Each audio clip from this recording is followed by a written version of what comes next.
Hello friends, एक सवाल मैं आपके सामने पढ़ने वाला हूँ।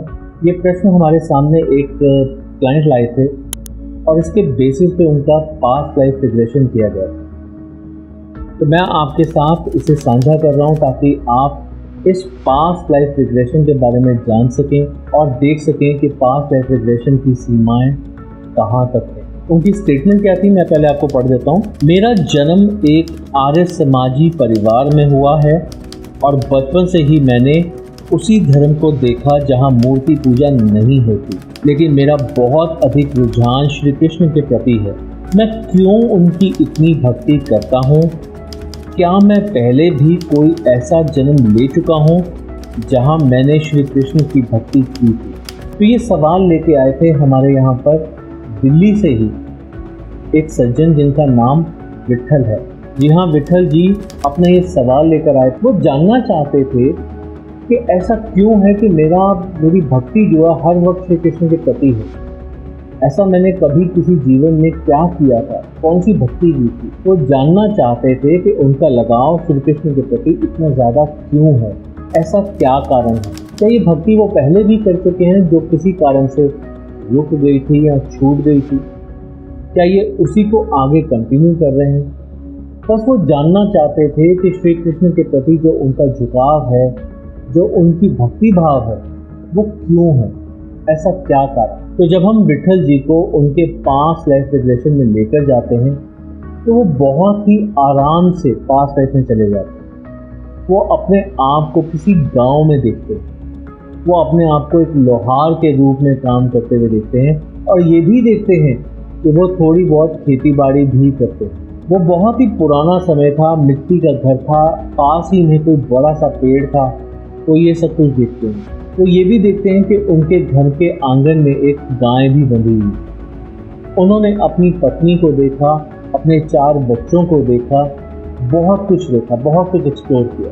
उन्होंने अपने आप को लोहार के रूप में देखा, पर अपने साथ अपने भाई बहनों को, माता पिता को नहीं देखा। तो इसीलिए जब हम उनको नेविगेट करके और पीछे लेके जाते हैं ताकि जान सकें कि उनका जन्म कहाँ पर हुआ था, तो इसीलिए जब हम उनको नेविगेट करके उनके उस जीवन के और पीछे लेकर जाते हैं तो जानने को मिलता है कि उनके पिता शिकारी थे, उनकी माँ जो कि घर के ही कामकाज किया करती थी और वो रहते थे द्वारिका नगरी में।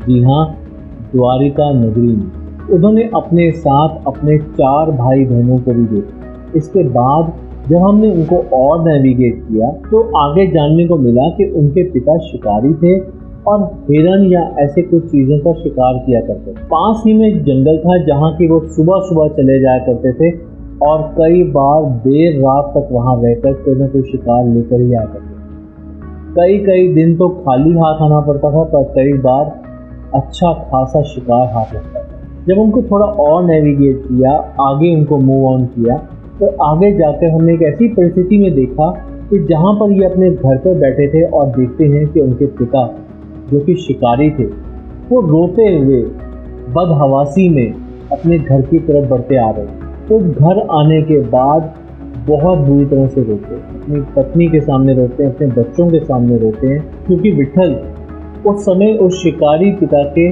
बड़े बेटे थे।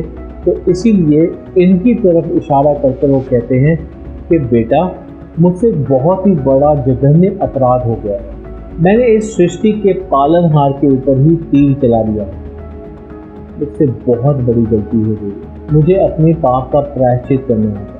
आगे वो ये भी बताते हैं कि उनके पिता घर को छोड़ने से पहले अपने पुत्र से ये कहते हैं कि बेटा, जो कुछ मुझसे हुआ वो एक जघन्य अपराध था और इस अपराध की सज़ा तो मुझे ही भोगनी है, मुझे ही इसका पश्चाताप करना है। पर तुम इस बात का ध्यान रखना कि तुम भगवान श्री कृष्ण की इतनी आराधना करना, इतनी पूजा करना कि मेरे इस पाप का प्रभाव कहीं तुम पर या फिर हमारे परिवार पर ना। तुम्हें अब श्री कृष्ण की ही आराधना करनी है, उन्हीं से माफ़ी मांगनी है। कहते हैं कि एक पिता का पाप कट जाता है अगर उसका पुत्र भी उसके लिए माफ़ी प्रार्थना करता है। पर यहाँ पर अपने अपराध का पश्चाताप करने के लिए तो मैं यहाँ से अपना घर छोड़कर जा रहा हूँ। बस इतना चाहता हूँ कि इस चीज़ का प्रभाव तुम में से किसी पर भी ना पड़े। उन्होंने बताया कि उसके बाद उन्होंने श्री कृष्ण की बहुत आराधना की, बहुत सेवा की, वो उस समय में द्वारिका नगरी में रहते थे और उसके बाद वो वहाँ से इंद्रप्रस्थ की ओर चले गए। उन्होंने अपने इस पास्ट लाइफ में अपने आप को द्वारिका से इंद्रप्रस्थ जाते हुए देखा, बहुत सारे हुजूम के साथ देखा, बहुत सारे लोगों के साथ वहाँ जाकर स्थापित होते हुए देखा। पर हाँ, क्योंकि उनके पिता से जघन्य अपराध शिकार की वजह से हुआ था, इसलिए उन्होंने शिकारी ना बनते हुए लोहार का ही प्रोफेशन अपनाया और साथ ही साथ आसपास में जो उनके पास ज़मीन थी वहाँ पर खेती बाड़ी करना शुरू किया। उन्होंने उस समय में इंद्रप्रस्थ में लोगों को बहुत ही खुशहाल देखा। विठल जी के बताने के हिसाब से ये समय वो समय था जब महाभारत का युद्ध हुए हुए तकरीबन 50 साल हो चुके। जी हाँ, तकरीबन 50 साल हो चुके थे जब वो एक लोहार के रूप में अपने आप को देखते हैं, अपनी धर्म पत्नी को देखते हैं और अपने बच्चों को भी देखते हैं। यानी कि उससे कुछ 10-15 साल पहले ही वो द्वारिका नगरी छोड़कर इंद्रप्रस्थ की तरफ प्रस्थान कर चुके थे। पिछले 15 साल से वहाँ पर रह रहे थे। उसके बाद उन्होंने अपने नॉर्मल चीज़ें देखा कि वहाँ के लोग बहुत ही खुशहाल हैं, बहुत सारी चीज़ें और देखी। और इस सेशन के बाद जो हमें समझ में आया उस पर मैं आपकी रोशनी दिलवाना चाहता हूँ। जब ये सेशन कंप्लीट हुआ तो उसके बाद जब वो वापस आए तो हमने इस बारे में काफ़ी चर्चा की और जो हमें समझ में आया वो ये समझ में आया कि उनके जो शिकारी पिता थे वो और कोई नहीं, वो शिकारी जरा थे। जी हाँ, जरा।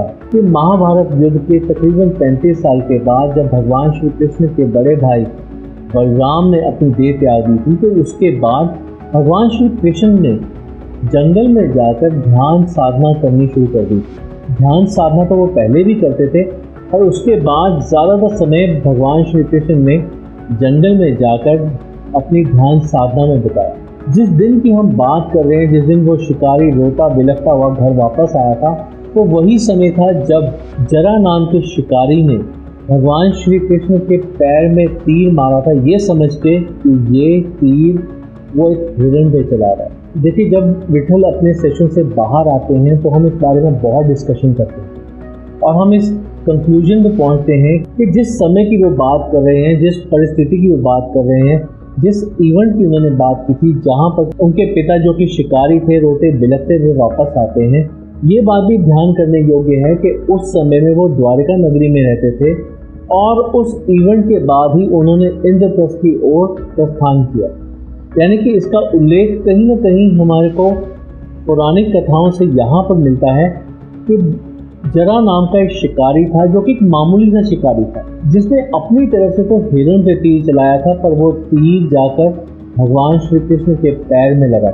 जब वो तीर भगवान श्री कृष्ण के पैर में लगता है तो उसके बाद वो जाकर भगवान श्री कृष्ण के पैरों में गिर जाता है, बहुत रोता है, बिलखता है कि हे भगवान जी, मुझसे क्या पाप हो गया।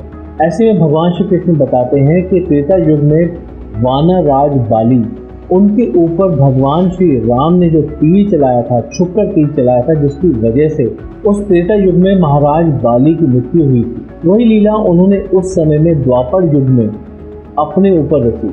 उन्होंने ये भी उन्हें बताया कि इस जन्म के बाद आपको केवल मोक्ष प्राप्त होगा, आपके सभी पाप समाप्त हो जाएंगे। ये तो बस उसी कर्म के प्रतिफल के रूप में उन्होंने लीला रची थी ताकि भगवान श्री कृष्ण को इस अवतार के रूप से मुक्ति प्राप्त हो सके और जरा नामक शिकारी को भी मोक्ष प्राप्त हो सके। इस पुरानी कथा के रेफरेंस के साथ जब हम इस पास्ट लाइफ रिग्रेशन को मैच करते हैं तो हमें मालूम पड़ता है कि हम उस समय में गए थे जब विठल जरा नामक उसी शिकारी के पुत्र थे। उनकी आज जो भगवान श्री कृष्ण के प्रति जो आस्था है उसका कारण की जड़ के बारे में पता चला। और इसी तरह से मेरे लिए भी एक बहुत बड़ा एक्सपीरियंस था कि मैं उस युग में किसी को लेकर जा सका जिस युग में कि भगवान श्री कृष्ण ने जन्म लिया। कितनी बड़ी बात है ना किसी व्यक्ति के लिए कि उसने उस युग में जन्म लिया। ऐसे ही आप और मैं भी उस युग में हो सकते हैं, न जाने किसी जानवर के रूप में, न जाने किसी पौधे के रूप में, न जाने किसी व्यक्ति के रूप में। ये तो हम तभी जान पाएंगे जब अपनी इस पॉसिबिलिटी को एक्सप्लोर करेंगे। तो आज हमें इस पास्ट लाइफ रिग्रेशन के सेशन के रूप में ये जानकारी प्राप्त हुई कि हर कोई, जिस किसी ने भी पहले जन्म लिया है, वो आज अगर जन्म ले रहा है तो वो किसी न किसी कर्म की वजह से ले रहा है। अगर कोई बुरा कर्म किया था तो वो बुरा कर्म आज भोगना पड़ रहा है, अगर कोई अच्छा कर्म किया था वो अच्छा कर्म भी आज भोगने को मिल रहा है। अगर कोई पूजा अधूरी रह गई थी, कोई आस्था अधूरी रह गई थी, तो वो आस्था और वो पूजा अपनी ओर आज आकर्षित करती है। कोई फर्क नहीं पड़ता कि आप जिस मर्जी धर्म को फॉलो करते हैं, ये धर्म तो हम ही लोगों ने बना रखे हैं, पर अपनी आस्था का क्या करें जो युगों युग से हमारे साथ चलती आ रही है। आज इस कहानी से हम ये जान पाए कि जब भगवान को अपने कर्मों का फल मिलता है तो फिर हम इंसान क्या चीज़ हैं। जो कर्म आज हम भोग रहे हैं कभी न कभी तो हमने किए थे।